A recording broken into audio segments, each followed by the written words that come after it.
What's good, family? It's your boy Ariel, and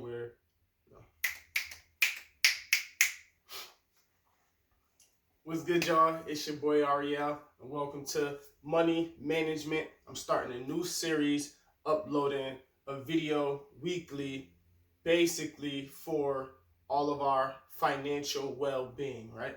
I want to see us be healthy financially. I want to see us be healthy physically. I want to see us be healthy mentally, and I want to see us be healthy spiritually, right? So I want to introduce to you guys new habits, new practices, new strategies on how to have a better overall healthy lifestyle so that you can be the best you that you can be, right? Everybody want to live their best life, but sometimes people don't have the information they need to live their best life. So I'm going to do my best to bring you guys the information, to give you guys the resources that you will need or that you might need to help you have a better overall life. And with that, we're starting with Money Management Mondays, all right? Every Monday, we're going to bring you guys a financial tip, a financial tool, financial strategy, something based around money, something based around investing, something based around budgeting, just overall financial money conversations that we need to have in order to take ourselves to the next level. Me, coming from poverty, coming from the hood, coming from the ghettos, we didn't really talk about money unless we talked about spending money. We didn't really talk about money unless it was about how to make money on a job, right? We didn't talk about entrepreneurship. We didn't talk about real estate. We didn't talk about investing accounts. We didn't talk about stock market. There's a ton of different things we can do with money. There's a ton of different things we can use money for. But growing up, I had a consumer mindset. It was all about what can I buy? What can I spend, right? It was never about what can I produce? What can I create in order to generate money for my family? Because as I get older, I become more aware and I start to become more mindful of what's going on around me. And one of the things I want to do for my family is I want to create generational wealth. I want to break the cycle of poverty, right? Because my mom wasn't as well off as she probably could have been, right? But she did her best and I love her for it. My dad, same thing. He did his best and I love him for it. But my mom and my dad wasn't millionaires. My mom and my dad wasn't wealthy overall people, but they still gave a lot of wealth via love, which is very important, right? So I want to be able to give that love via emotional support to my children, as well as financial support to my children. I want my children to grow up and have the things I did not have.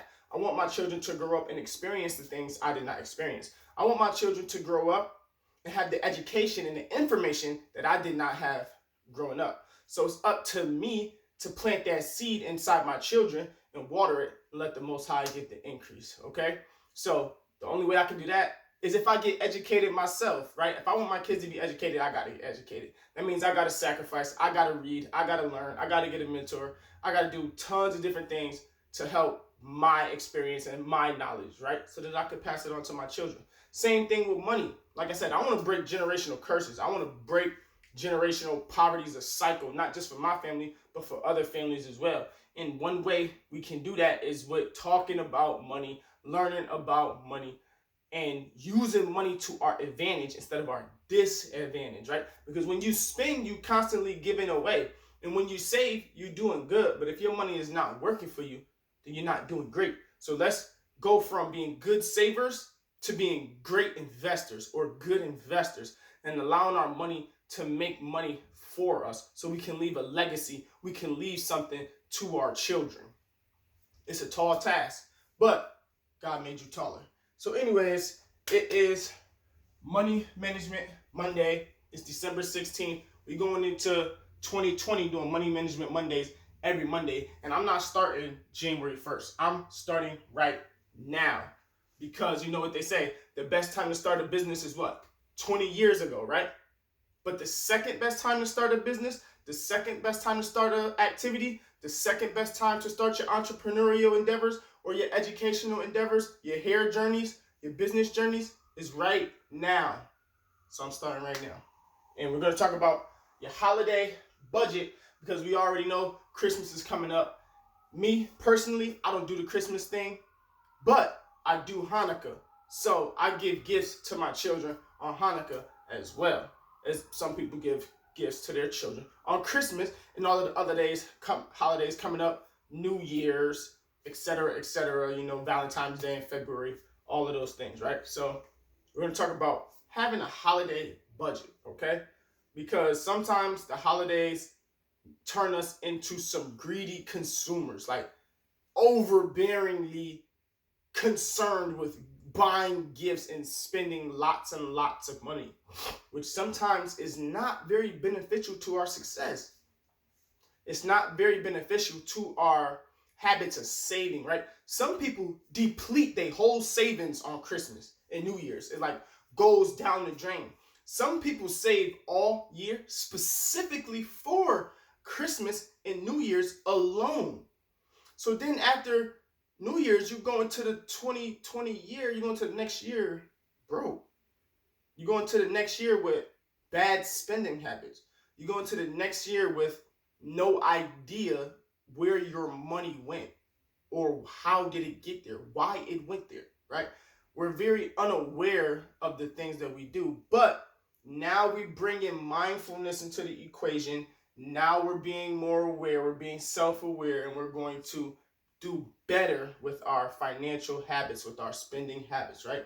And one way to do that is to budget. So we're going to start a holiday budget. We're going to talk about budgeting around the holidays, okay?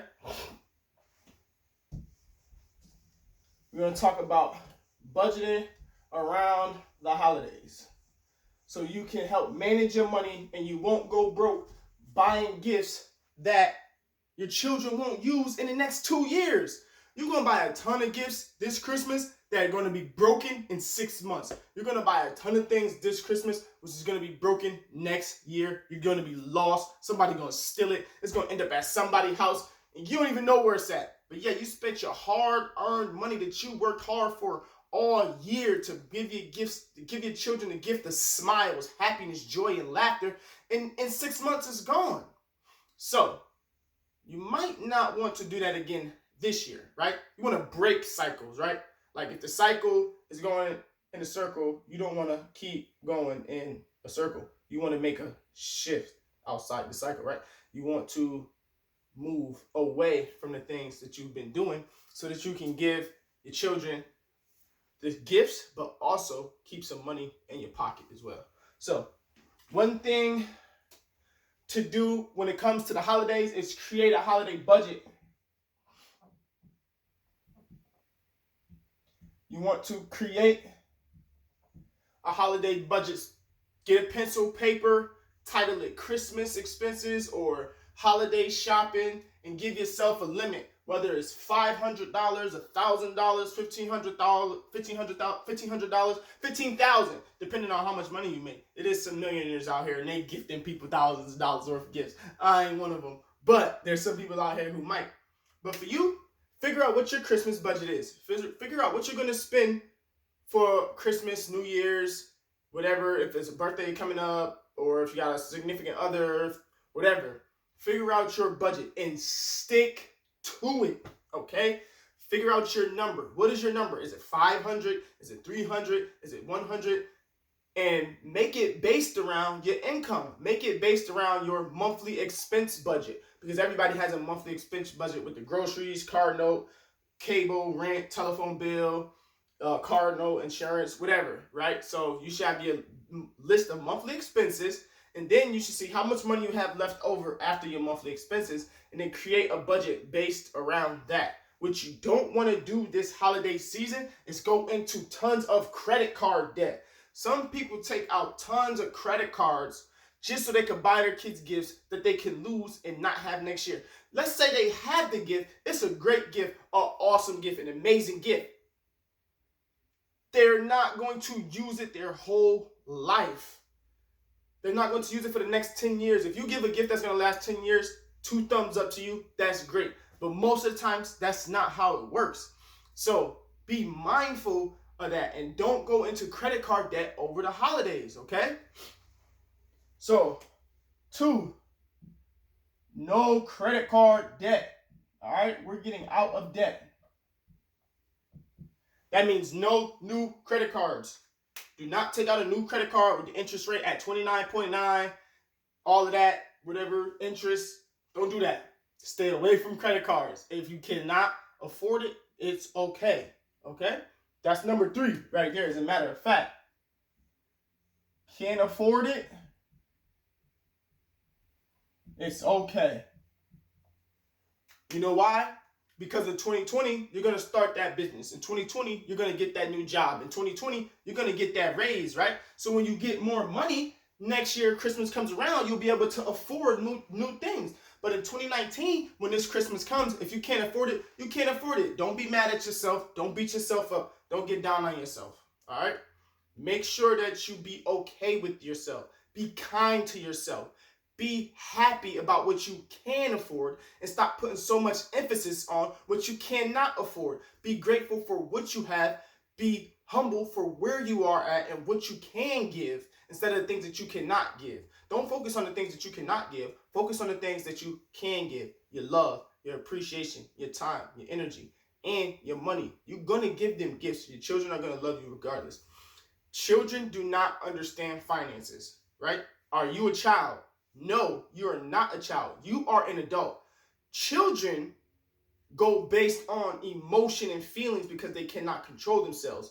Adults who have mature brains go on logic and reasoning and understanding, right? We move with wisdom. We move with intelligence because we are intelligent beings. We are creative beings from the Creator. So we have to have self-control and discipline when it comes to this holiday season and understand, yes, my kids are going to be disappointed. That's okay. Yes, my kids are not going to be able to get that toy, but that's okay. Yes, I'm not going to be able to give them all of the things that they want, but that's okay. Be kind to yourself and work harder next year. Work smarter next year. So next Christmas, next Hanukkah, next holiday, it will be 10 times better because children will forget. I promise you, a month later, they will forget. Next week, they will forget. They will be so busy focusing on the toys that they have and the memories that they're creating right now that they're going to forget all of the things that they don't have, okay? So be kind to yourself. Be honest with yourself. Keep it 100% real with yourself, all right? So don't worry about what you can't afford. Focus on what you can afford, okay? So we're going to create a budget. We're going to pick a number, and we're going to stick to it, all right? One way to help you stick to your budget is make your budget the authority. Make your budget the final say. When you go into Walmart, when you go into Ross, when you go into Target, when you go into the malls, if it's too much for your budget, then you automatically know it's a no. You don't even have to think about it. So when your wife asks you, can we get this? Is it in budget? No. You got your answer right there. Plain and simple. It's going to cause a lot less arguments when you agree on a budget, when you agree on a number. So you have to agree on a number, all right? We're going to write that down. Talk it over with your wife. Talk it over with your significant other and agree on a number. What does your number mean? Is it 500, 300? Pick a number, agree on the number, and stick to the number, right? Look at the number as if the number was God. And you don't want to make God angry, right? You see what happened to the children of Israel when they made God angry. They wandered in the desert for 400 years. You don't want to make God angry. So stay within your budget. Keep your numbers. So then you won't make God angry. And you'll have a more happy and pleasant experience knowing that you made God happy. Everybody want to make God happy, right? I know I do. I'm trying to go to heaven. So I want to make God happy. So you might have to make something up, look at it a certain different way, but you got to stick to your number. Whatever it is, agree on that number with your significant other and make sure you stick to the number. Don't go outside the number. You don't want to put yourself in debt. You don't want to continue bad cycles. You don't want to continue bad habits. We're breaking those bad habits with agreeing and sticking to our number. Be okay with not being able to afford it. Don't go into credit card debt. No new credit cards, okay? If you have a $10,000 limit, don't spend all $10,000, all right? You want to keep your usage rate low with your credit cards. All right, you're going to create a budget. Create a list of gifts to buy. Let's put that down. List of gifts. Again, this will help you when you agree on what to give Because if you have a list of gifts, you already know what you're going into the store for. So when the shiny things come, when the big, nice new things come, when the colorful things pop out at you, you be like, oh, wow, that's so great. I'm going to buy it. No, it's not on the list, right? That's called impulse spending or impulse buying. You go based on a feeling. You go based on something in your stomach or something in your mind that says, ooh, buy me, right? Sometimes red is the trigger for some people, and they buy a lot of red things.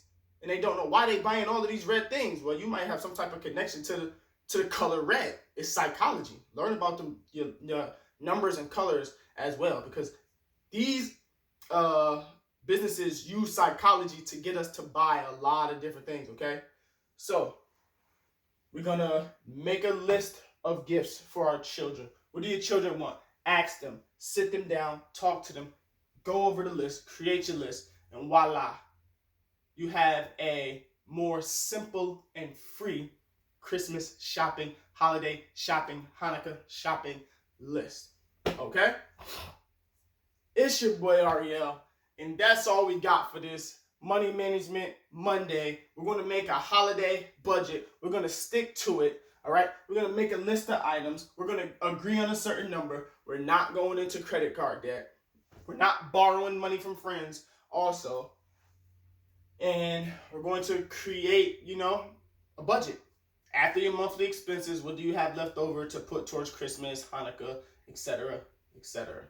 All right, it's your boy Ariel. You can find me on Facebook and Instagram under Ariel Inspires. You can also go to arielmerch.com, www.arielmerch.com, and shop.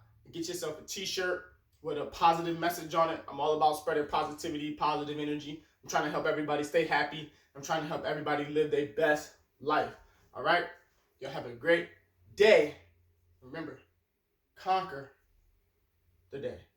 Peace.